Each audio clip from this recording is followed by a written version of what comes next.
علیکم ورحمۃ اللہ وبرکاتہ۔ نحمده ونصلي ونسلم على رسوله الكريم، اما بعد فاعوذ باللہ من الشیطان الرجیم، بسم اللہ الرحمن الرحیم۔ وبشر الصابرین الذین اذا اصابتهم مصیبۃ قالوا انا للہ وانا الیہ راجعون۔ صدق اللہ مولانا العظیم وبلغنا رسوله النبی الامین المتین الکریم الرؤوف الرحیم، ونحن على ذلك لمن الشاہدین والشاکرین والحمد للہ رب العالمین۔ آئیے آغاز سے گفتگو سے قبل نہایت ہی ادب و احترام کے ساتھ ہمارے اور آپ کے آقا و مولا ساری کائنات کے مرکز عقیدت حضور احمد مجتبی محمد مصطفیٰ صلی اللہ تعالی علیہ وآلہ وسلم کی بارگاہ مقدسہ میں جس طریقے سے میں پڑھا ہوں آپ پڑھنے کی کوشش کریں۔ الصلاۃ والسلام علیک یا رسول اللہ، الصلاۃ والسلام علیک یا حبیب اللہ، الصلاۃ والسلام علیک یا نور اللہ، صلی اللہ تعالی علیہ وسلم۔ اللہ رب العزت کا بے پناہ فضل احسان اور شکر ہے کہ اس نے ہمیں نماز جمعہ کے لیے حاضری کی توفیق عطا فرمائی۔ اللہ رب العزت ہماری اس حاضری کو اپنی بارگاہ کرم میں قبول فرمائے۔ چند اہم اور ضروری باتیں میں آپ کے گوش گزار کرنے کے ساتھ حاصل کروں گا، اس امید پر کہ آپ ان باتوں کو توجہ کے ساتھ سماعت بھی فرمائیں گے اور انہیں اپنی زندگی میں عملی جامہ پہنانے کی کوشش کریں گے۔ مصیبتیں ہر انسان کی زندگی میں آتی ہیں اور مصیبتوں کا آنا یہ لازمی ہے۔ جب انسان کے اوپر مصیبتیں آتی ہیں تو ان میں کئی طرح کے لوگ ہوتے ہیں اور ان میں ایسے بھی ہوتے ہیں کہ جب ان پر مصیبت نازل ہوتی ہے تو واویلا مچانے لگتے ہیں، رب کی بارگاہ میں گلہ اور شکوہ کرنے لگتے ہیں، گناہوں بھری زندگی گزارنے لگتے ہیں، اور پھر اس کے بعد نمازیں بھی ان کی چھوٹتی ہیں، بہت سارے گناہ ان کی زندگی میں ہوتے رہتے ہیں۔ قرآن کے اندر اللہ رب العزت نے مصیبت نازل ہونے کی دو وجہ بیان فرمائی، اس بات کو توجہ کے ساتھ سماعت فرمائیں۔ سب سے پہلی وجہ بیان فرمائی ما اصابک من مصیبت فبما کسبت ایدیکم، یعنی پہلی وجہ یہ ہے کہ تمہارے اوپر جو کوئی مصیبت نازل ہوتی ہے وہ تمہارے کرتوتوں کی وجہ سے نازل ہوتی ہے، تمہارے برے اعمال کی وجہ سے نازل ہوتی ہے، یہ ایک طرح کی مصیبت۔ اور دوسری مصیبت کے بارے میں رب نے ارشاد فرمایا وَلَنَبْلُوَنَّكُمْ بِشَيْءٍ مِّنَ الْخَوْفِ وَالْجُوعِ وَنَقْصٍ مِّنَ الْأَمْوَالِ وَالْأَنفُسِ وَالثَّمَرَاتِ، اللہ ارشاد فرماتا ہے کہ کبھی کبھی میں اپنے بندوں کو خوف کے ذریعے آزماتا ہوں، بھوک کے ذریعے آزماتا ہوں، پھلوں کی کمی کے ذریعے آزماتا ہوں، اولاد کی کمی کے ذریعے آزماتا ہوں۔ تو اللہ رب العزت نے ان دو وجہوں کو قرآن پاک کے اندر بیان فرمایا۔ ارشاد فرمایا یا تو مصیبت گناہ کی سزا کے طور پہ نازل ہوگی یا رب تبارک و تعالیٰ تم سے پیار کرتے ہوئے تمہارا امتحان لے رہا ہوگا، آزمائش کے اندر تمہیں مبتلا کر رہا ہوگا۔ اب یہاں سوال یہ پیدا ہوتا ہے کہ جب دو طرح کی مصیبتیں ہماری زندگی کے اندر نازل ہوتی ہیں اور ہمارے اوپر نازل ہوتی ہیں، جب مصیبت آئے تو ہمیں پتہ کیسے چلے گا اور ریئلائز کیسے ہوگا کہ یہ آنے والی مصیبت یہ گناہ کی سزا کے طور پہ آئی ہے یا رب تبارک و تعالیٰ نے امتحان کے طور پہ نازل فرمائی؟ کتنا پیارا سوال۔ حضرت مولائے کائنات رضی اللہ تعالیٰ عنہ، ان سے کسی نے پوچھا حضور اگر ہمارے اوپر مصیبت نازل ہو جائے، مصیبت تو نازل ہوگی گناہ کی سزا کے طور پہ یا امتحان کے طور پہ، لیکن ہمیں ریئلائز کیسے ہوگا، ہمیں پتہ کیسے چلے گا کہ یہ آنے والی مصیبت سزا کے طور پر ہے یا امتحان کے طور پر؟ ارشاد فرمایا اگر تمہارے اوپر مصیبت نازل ہو جائے اور تم رب کا راستہ چھوڑ کر کے گناہ کا راستہ اختیار کر لو، سمجھ جاؤ سزا والی مصیبت نازل ہوئی۔ اور اگر تمہارے اوپر مصیبت نازل ہو جائے اور تم گناہ کا راستہ چھوڑ کر کے رب کا راستہ اختیار کر لو، سمجھ جاؤ رب تبارک و تعالیٰ تم سے پیار کرتے ہوئے تمہارا امتحان لے رہا ہے، تم سے پیار کرتے ہوئے تمہارا امتحان لے رہا ہے۔ اب ان دونوں مصیبتوں اور ان دونوں وجہوں کو ہم اپنی زندگی کے اندر دیکھیں۔ کہ ہمارے اوپر جب مصیبت نازل ہوتی ہے تو ہم کیا کرتے ہیں اور ہمارا رویہ کیا ہوتا ہے، ہمارا انداز کیا ہوتا ہے، ہمارا طریقہ کیا ہوتا ہے۔ کئی ایسے ہوتے ہیں کہ ان کے اوپر جب تھوڑی سی بھی مصیبت اور چھوٹی سی بھی مصیبت نازل ہوتی ہے تو نمازوں کو چھوڑ دیتے ہیں، گناہوں بھری زندگی گزارنے لگتے ہیں۔ یہ ایسے لوگ ہیں جن کے بارے میں اللہ نے ارشاد فرمایا ما اصابک من مصیبت فبما کسبت ایدیکم، یعنی یہ جو مصیبتیں تم پر نازل ہو رہی ہے وہ تمہارے کرتوتوں کی وجہ سے نازل ہو رہی ہے، وہ تمہارے برے اعمال کی وجہ سے نازل ہو رہی ہے۔ لیکن اگر انسان کے اوپر مصیبت نازل ہو اور وہ گناہ کا راستہ چھوڑ کر کے رب کا شکر ادا کرے اور صبر کرے، رب تبارک و تعالیٰ ایسے بندے کے بارے میں ارشاد فرماتا ہے میں اس بندے سے پیار کر رہا ہوں، اس وجہ سے اسے آزمائش کے اندر مبتلا کر رہا ہوں۔ اب یہ تو ہمیں پتا چل گیا کہ مصیبت نازل ہوگی تو ہمیں پتا کیسے چلے گا کہ یہ مصیبت سزا والی ہے یا امتحان والی۔ لیکن اگر ہمارے اوپر مصیبت نازل ہو، امتحان والی ہو یا پھر گناہ کی سزا کے طور پہ، تو آگے کا مرحلہ ہمارے اندر کیا ہونا چاہیے، ہماری طرف سے کیا ہونا چاہیے؟ جب مصیبت نازل ہو تو ہم ریلیکس کیسے ہوں گے، ہماری وہ پریشانی ہلکی کیسے ہوگی؟ تو آقا کریم صلی اللہ علیہ وسلم کی بارگاہ اقدس کے اندر ایک صحابی حاضر ہوئے، عرض کیا یا رسول اللہ صلی اللہ علیہ وسلم آپ مجھے ایک جامع نصیحت فرمائیں۔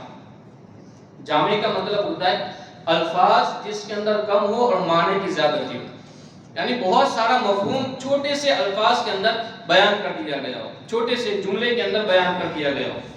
آقا کریم صلی اللہ علیہ وسلم کی بارگاہ میں عرض کیا یا رسول اللہ مجھے جامع نصیحت فرمائیں۔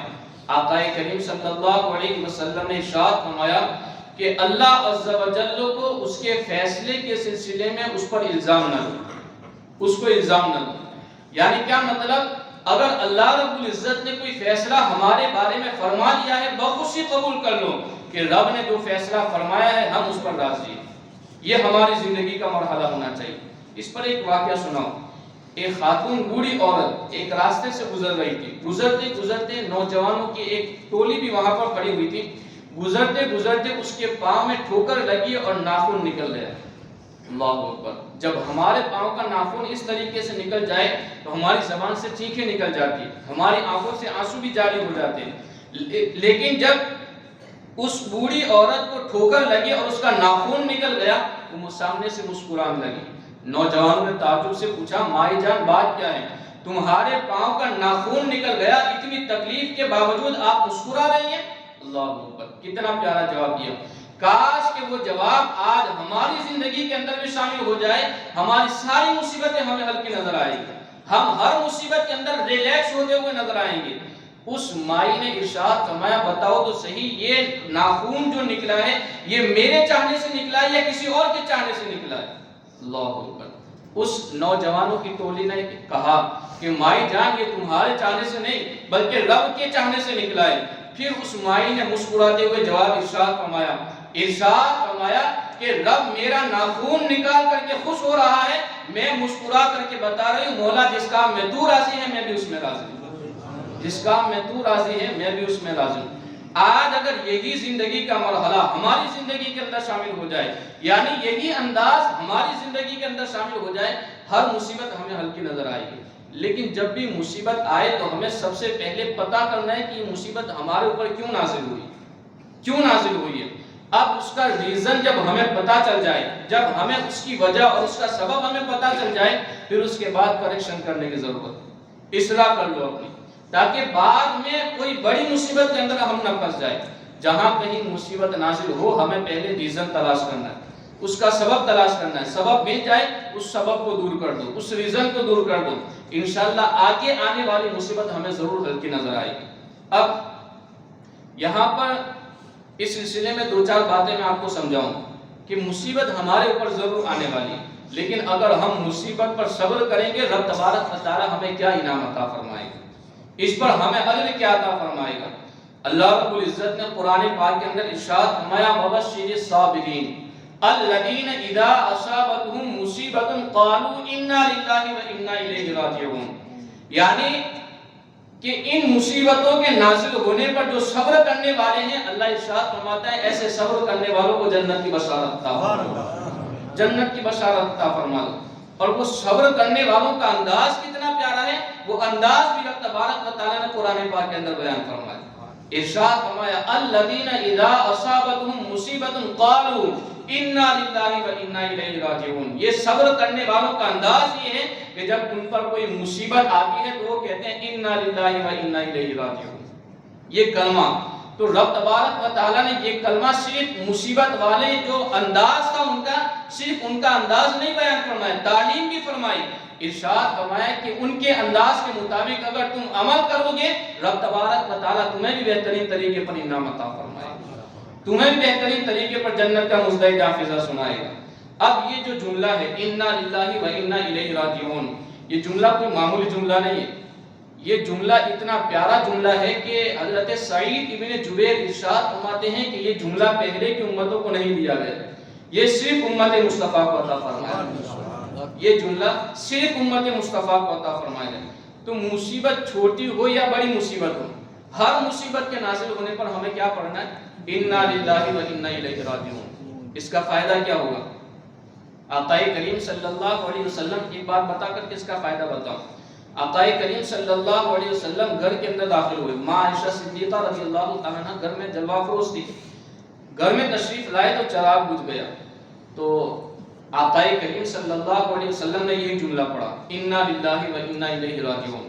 عائشہ صدیقہ رضی اللہ تعالیٰ عنہ نے عرض کیا یا رسول اللہ چراغ کے بجھ جانے پر بھی یہ کلمہ پڑھ دیں؟ آقا کریم صلی اللہ علیہ وسلم نے ارشاد فرمایا چراغ کا بجھ جانا یہ بھی ایک مصیبت ہے، چراغ کا بجھ جانا یہ بھی ایک مصیبت ہے۔ تو یہاں سے ہمیں ایک سبق ملا، اگرچہ آج ہمارے گھروں کے اندر چراغ والی سسٹم نہیں ہے، لیکن اگر ہمارے گھر میں لائٹ چلی جائے، بتی گل ہو جائے، ہمیں انا للہ و انا الیہ راجعون پڑھنا ہے، انشاءاللہ اس پڑھنے پر بھی رب ہمیں ثواب عطا فرمائے گا۔ اب اس کا فائدہ کیا ہوگا؟ اللہ رب العزت ارشاد فرماتا ہے کہ اگر کوئی بندہ مومن یہ کلمہ پڑھے گا انا للہ و انا الیہ راجعون، میں اس بندے کو 3 نعمتیں عطا کروں گا، 3 نعمتیں عطا کروں گا۔ کون کون سی؟ اولئک علیہم صلوات من ربہم ورحمہ واولئک هم المہتدون۔ ایسا کلمہ پڑھنے والے بندے کے اوپر میں صلاۃ اور رحمتیں نازل کروں گا اور ایسے بندے کو ہدایت کا نور عطا کروں گا۔ 3 نعمتیں رب تبارک و تعالی ہمیں عطا فرماتا ہے۔ تو پتہ چلا کہ اگر مصیبت نازل ہو جائے، چاہے وہ مصیبت چھوٹی ہو یا بڑی مصیبت ہو، ہمیں پڑھنا ہے انا للہ و انا الیہ راجعون۔ یہ ایک وظیفہ یاد کر لیجیے، اور ایک اور وظیفہ میں آپ کو یہاں پر دے رہا ہوں، اور وہ بڑا بہترین وظیفہ ہے۔ حضرت ابو سلمہ رضی اللہ تعالیٰ عنہ بڑے پیارے صحابی رسول گزرے، اور ان کا نکاح پہلے حضرت ام سلمہ رضی اللہ تعالیٰ عنہ کے ساتھ ہوا تھا، اور یہ ام سلمہ بعد میں ام المؤمنین بنی، یعنی حضور سے ان کا نکاح ہوا۔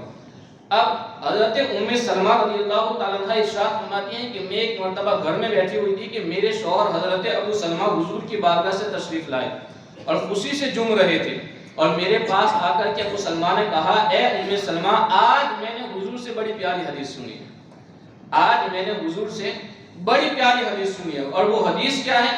آقا کریم صلی اللہ علیہ وسلم نے ارشاد فرمایا اگر کسی بندے پر مصیبت نازل ہو جائے اور وہ اس مصیبت کے اندر اللہم اجرنی فی مصیبتی واخلف لی خیرا منہا، اللہم اجرنی فی مصیبتی واخلف لی خیرا منہا، آقا ارشاد فرماتے ہیں کہ یہ دعا پڑھ لے گا اللہ تبارک و تعالی اس مصیبت کے اندر جو چیز اس کی ضائع ہوئی ہے اسی سے بہتر چیز اسے عطا فرمائے گا، اس چیز سے بہتر چیز اسے عطا فرمائے گا۔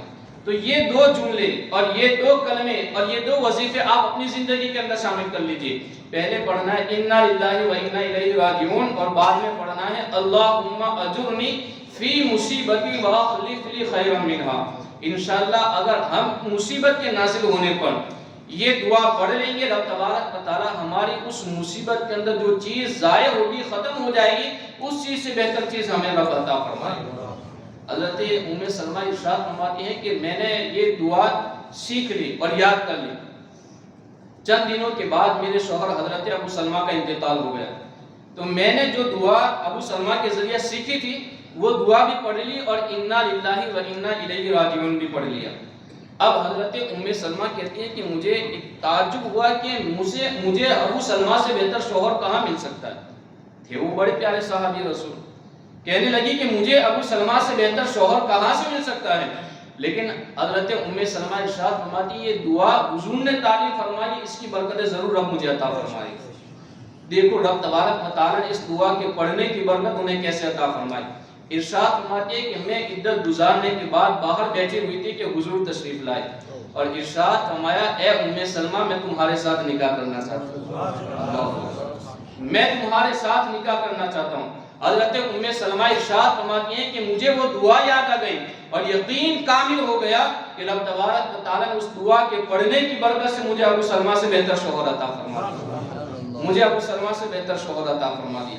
تو اس حدیث پاک کے ذریعے بھی پتہ چلا کہ اگر ہم مصیبت کے نازل ہونے پر یہ دعا پڑھ لیں گے ضرور رب تبارک و تعالیٰ ہمیں نعم و بدل عطا فرمائے، بہترین چیز عطا فرمائے.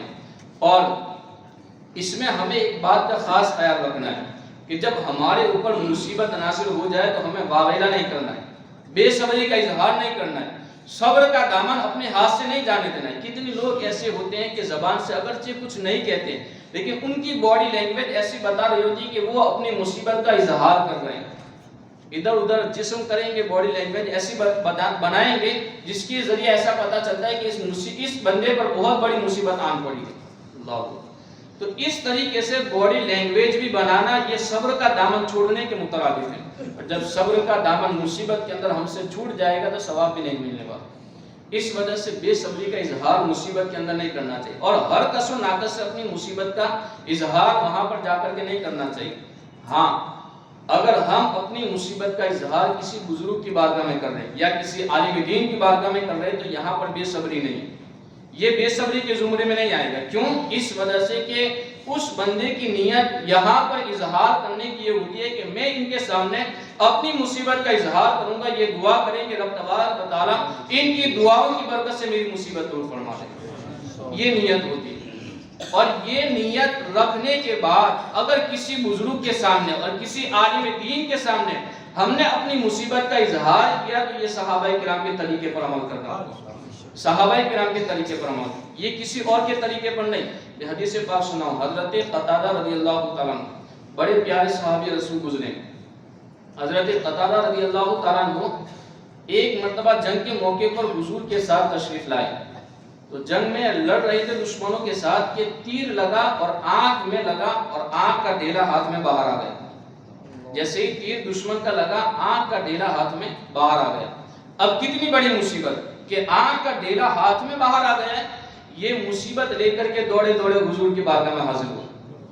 کہیں اور نہیں گئے کہ چلو میں مسجد میں جا کر کے 2 رکعت نفل پڑھوں گا، نفل پڑھنے کے بعد میں رب کی بارگاہ میں دعا کروں گا، رب میری مصیبت دور فرما دے گا. نہیں، بلکہ سیدھے حضور کی بارگاہ میں حاضر ہوئے. بزبان حال یہی کہہ رہے تھے، بخدا خدا کا یہی ہے در، نہیں اور کوئی مفر مقر، جو وہاں سے ہو یہیں آ کے ہو، جو یہاں نہیں وہ وہاں نہیں، جو یہاں نہیں وہ وہاں نہیں.